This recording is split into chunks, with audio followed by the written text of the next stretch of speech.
신비장정에서 술잔 기울여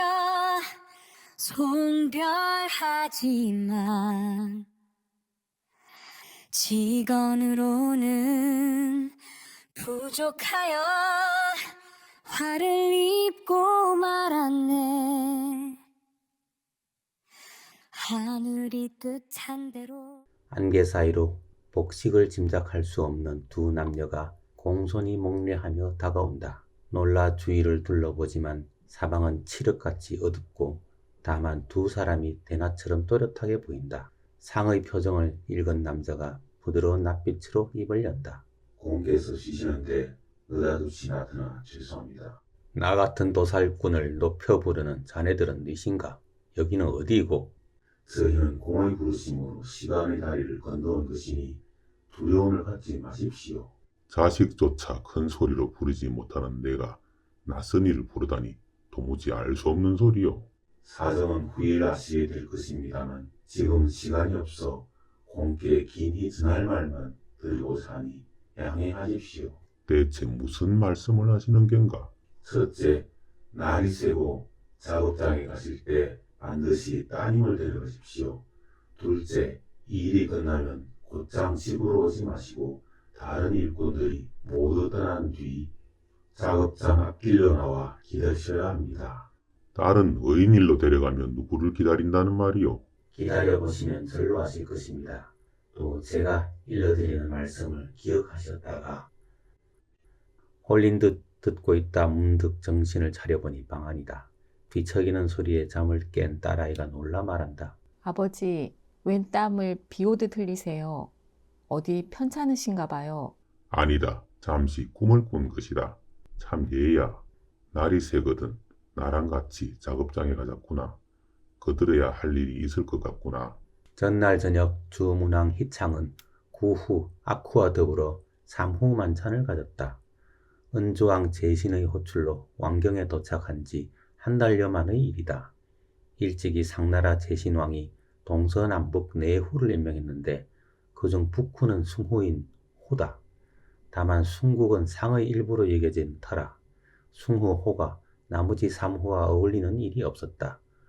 또 삼후 중에서 서백후라 불린 문왕은 상을 방문하는 일이 드물었고 구후와 악후는 상의 수도 조가에 수시로 입걸해 궁정사정에 박다.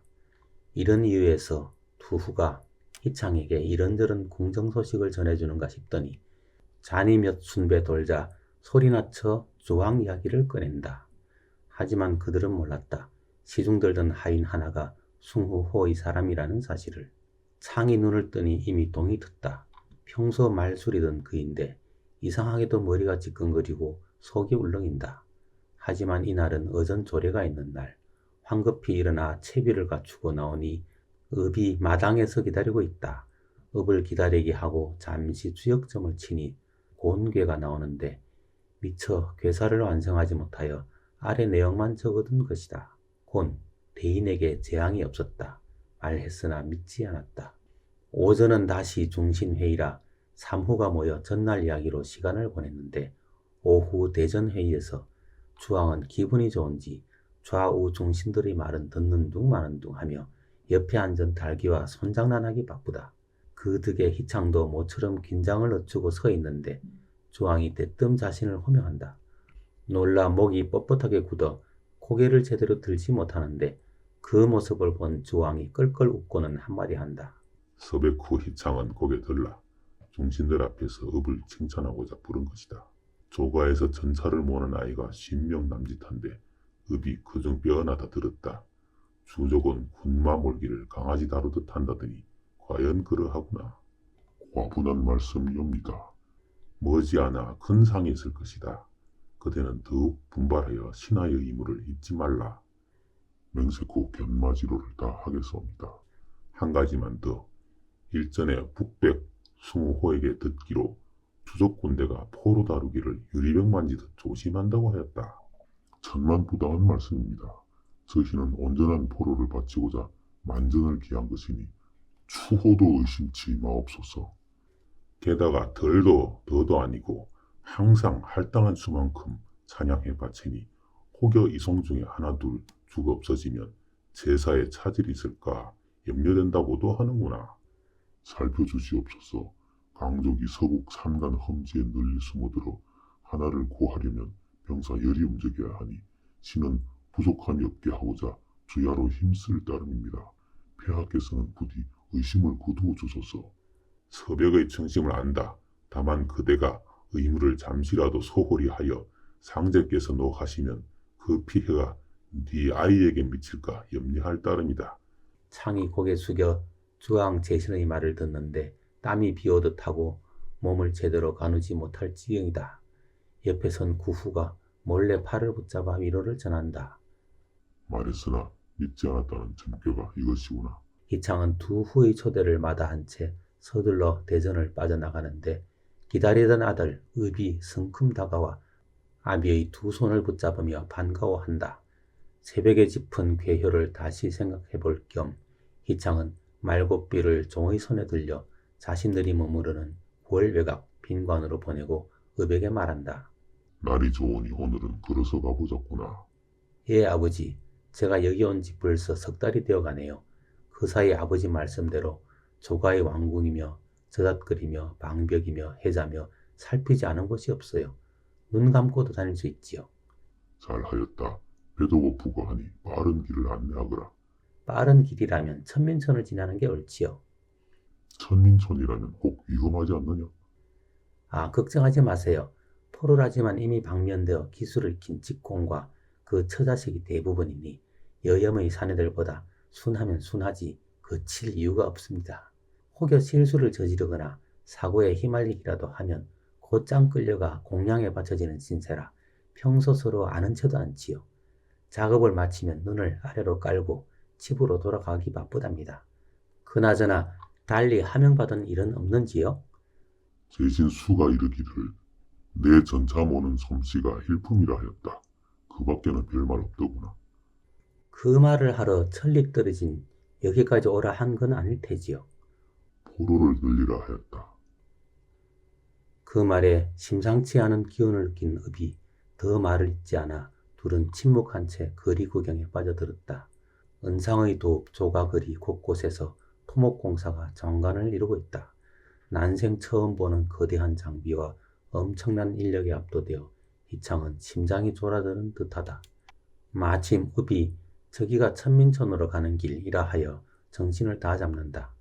길을 꺾어 소로로 들어가니 한편으로 축사가 끝없이 이어지고 맞은편에 온통 흙벽으로 얼기설기 지어진 건물들이 다닥다닥 붙었는데 쇠와 돌 부딪히는 소리, 짐승들 비명소리가 무질서하게 터져나온다. 굉음과 비명이 머리와 귀를 어지럽히고 썩고 타는 냄새가 눈과 코를 찌르는구나. 왕도의 물자를 제공하는 것입니다. 대부분 재물이 되려다 목숨을 부지한 이들이라 이렇게라도 살아있으니 다행이라고 자위하며 살지요. 상의 군사들이 예고 없이 들이닥치는데 그런 날이면 불황민의 곡소리가 궁 안에까지 들릴 정도입니다. 살아남은 강족들이 주로 이곳에서 일하겠구나.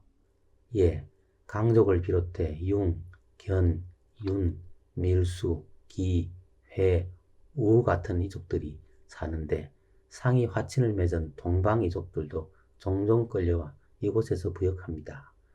주왕은 제사에 필요한 포로가 모자라면 수단과 방법을 가리지 않아 심지어 무정왕 때 형제로 봉한 숭족 포로까지 붙잡혀 축사에서 일하는 걸 본 적이 있습니다. 영모죄로 끌려온 포로는 혀와 눈을 뽑혀 한자리에서 인골 바르는 일만 하지요. 자신들도 강족을 사냥해 바친 대가로 부족의 안위를 보장받아 온 신세라 부자가 참담한 생각에 고개를 떨군다. 발길을 재촉하던 부자는 얼마 가지 않아 걸음을 멈추었다. 골목 언저리에 웬 사람이 긴 막대에 기름불을 붙인 채 서 있지 않은가. 자세히 보니 둘인데 기름 막대를 든 이는 중년 남성이고 그 옆에 한 아이가 서 있다. 아이는 15살 대회인 여자애니 20 후반인 읍보다 많이 어리다. 무시하고 지나려는데 읍이 소녀에게 눈길이 가는 듯 발걸음이 느리다. 희창이 읍을 재촉해 앞장서니 네 사람의 거리가 한 보 안에 들었을 때다. 이보시오. 나저나 카랑카랑하여 소음을 뚫고 귀에 꽂히는 소리에 희창은 발걸음을 멈추었다. 돌아보니 자신 못지않게 기골이 장대하고 눈빛이 이글거려 필시 범상치 않은 인물이다. 우리를 부르는 게요. 이 근방에 달리 누가 있어? 구걸을 하려거든 손을 내밀 것이고 폐악질을 하려거든 몽둥이를 휘두를 것이지. 소리칠 일이 뭐에 있어? 나는 여기 도살장 일꾼이요. 거지도 아니고 강도도 아니니 안심하시오. 이도 저도 아니라면서 인적도 없는 야밤에 아이를 데리고 길가에 우두커니 서 있을 일이 어디 있단 말이오? 행여 황천길 가는 귀신들은 아니오? 놀라게 해드렸다면 사과하리다. 소개가 늦었소이다. 나는 강족 여씨부락에서 끌려와 도살꾼으로 전락한 상이라 하오. 강족 여씨부락이라면 혹시 부족장관은 어찌 되시오? 새 아버님이시오. 말을 듣는 순간 희창이 손발을 부들부들 떠는데 무슨 말을 하려 해도 목구멍으로 내뱉을 수가 없다. 여상이 그 모습을 보더니 한숨을 쉬며 말한다. 말하지 않아도 복장을 보고 그대가 주족 귀인임을 알았으니 염려 놓으시오. 내도 묻지도 않을 것인데 다만 내가 귀공을 기다린 내력을 말하고자 하니 안심하오. 실은 나도 지난밤 계시가 있어 무턱대고 나온 것이지 다른 생각은 추호도 없소이다. 대체 내가 이 길로 갈 것을 무슨 수로 알았다는 말이며 생면부지인 나에게 무슨 할 말이 있다는 게요. 나는 듣지 않으려 하오. 부탁이건대 나를 놓아주시오. 그러면 아주 사소한 일 한 가지만 여쭈어도 되겠소? 대답만 해주면 가던 길로 가도 좋소이다. 사소하다니 무슨 좋소. 어서 말해보시오. 혹시 어제 과음하여 늦게 잠들었는데 속이 불편하지 않았소? 그걸로 듣게 하시오. 그런 다음 괴를 풀어 길흉을 점치려 하셨소? 말을 듣는 순간 희창은 맥이 탁 풀리는 걸 느낀다.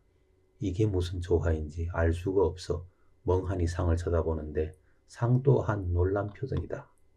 그건 내가 알아낸 게 아니라 꿈에 받은 계시에 따라 물어본 것이요.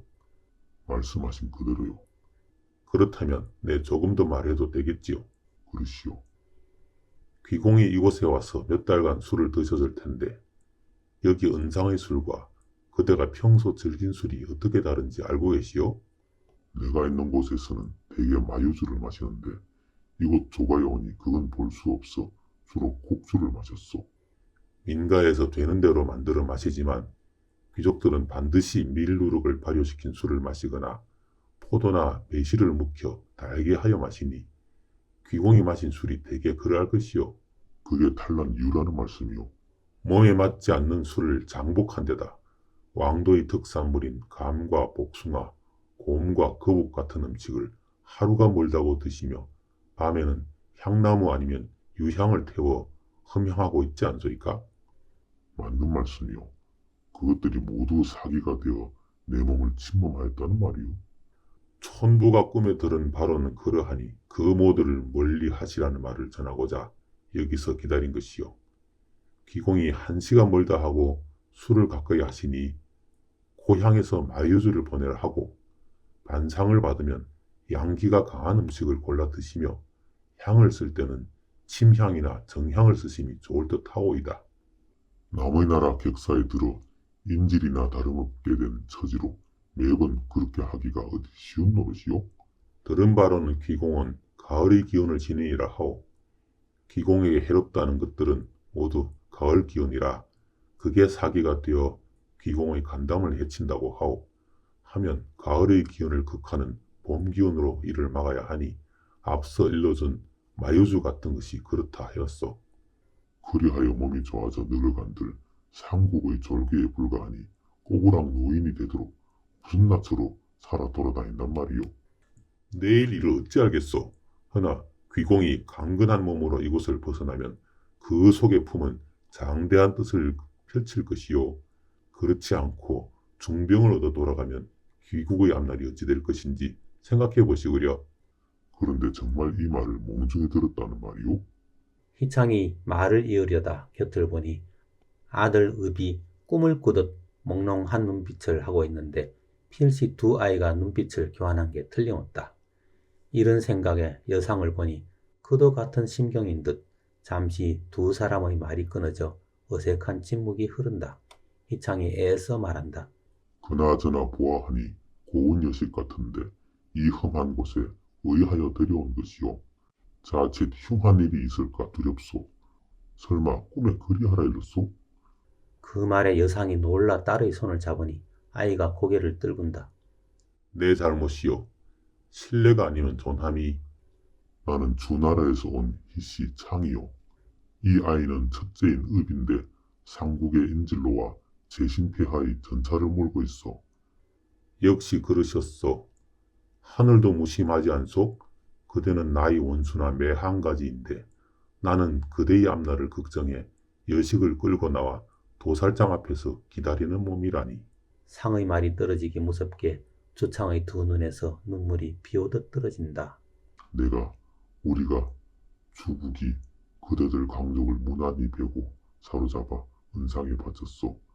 따지고 보면 강이나 주나 한 배에서 난 형제인데 지금 나를 죽여 뼈와 살을 천에 들판에 뿌려도 할 말이 없소이다. 다만 이 나이 되도록 형제를 원수로 몰아넣은 주왕을 처단하지 못하는 게 한으로 남을 뿐이오. 자, 나를 마음대로 하시오. 희창이 한 걸음 앞으로 나서 고개 숙여 절하니 상이 뒷걸음치다 비틀거리며 멈추어 선다. 네 사람이 그렇게 한동안 석상처럼 서 있었으니 이것이 주문왕 희창과 강태공 여상의 첫 만남이고 더불어 여상의 딸과 희창의 아들 백읍고의 예고 없는 상견례가 되었다. 다음 날 희창은 읍을 데리고 여상의 처가를 찾아 다시 고개 숙여 사죄한 뒤 아들 읍이 여상의 딸을 사모하니 둘의 인연을 허락해달라 청한다. 여상이 돌아서서 딸을 보니 아이 역시 원하는 마음이 간절하여 두말 없이 허락한다. 이에 네 사람이 정화수 한 그릇 떠놓고 백년가약을 맺었는데 이날 이후 사람들이 소녀의 이름을 읍강이라 불렀다. 며칠 뒤 제신 주왕은 군사를 보내 쿠후, 아쿠와 서백호 희창을 동시에 잡아들이니 이른바 삼후의 영모 사건이다. 쿠후와 아쿠가 제신왕이 비간을 죽이고 기자를 가둔 이를 공공연히 비난하고 다니던 중 삼후회의에서 이 사실을 거론하며 주문왕에게 영모를 권했다는 것이 사건의 요지다. 제신이 두 후를 월형에 처했으니 이는 사지를 절단하고 피부를 벗겨 죽이는 형벌이다. 후일 문왕이 주역 산, 지, 박괴의 일부 효사에 이 일을 기록했으니 다음과 같다. 초육, 틀 위에서 발을 잘랐다. 6.2, 틀 위에서 정강이를 잘랐다. 6.3, 그의 살갗을 벗겼다. 6.4, 틀 위에서 피부를 벗기니 흉하다. 6.5, 관으라는 환관이 있어 은총을 입었다. 이때 조가에 머무르던 읍이 환관, 관어에게 뇌물을 바치고 달기에게 전하라고 별도의 금은 보화를 주었다. 관어와 달기 두 사람의 노력으로 희창은 유리로 보내져 치하 구덩이에 갇히는 것으로 간신히 죽임을 면했다. 박귀의 6.5 효사는 이 일을 기록한 것이다. 하지만 분이 가시지 않은 상황 제신은 구후의 살로 장을 담그고 악후의 살을 저며 육포를 만든 뒤 희창의 아들 읍을 죽여 찜을 쪄 문왕에게 먹게 했다. 신비장정에서 술잔 기울여 송별하지만 직언으로는 부족하여 화를 입고 말았네. 하늘이 뜻한 대로 유리성에 갇히지 않았다면 어찌 희창이 복희의 덕을 전할 수 있으리요.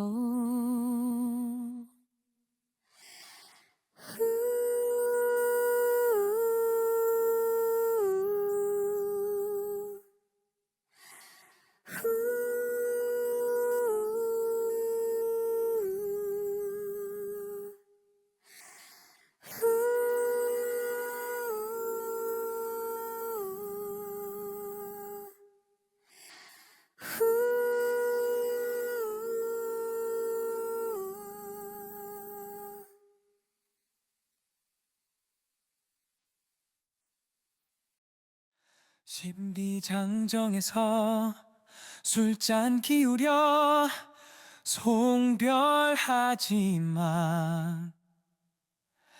직언으로는 부족하여 화를 입고 말았네.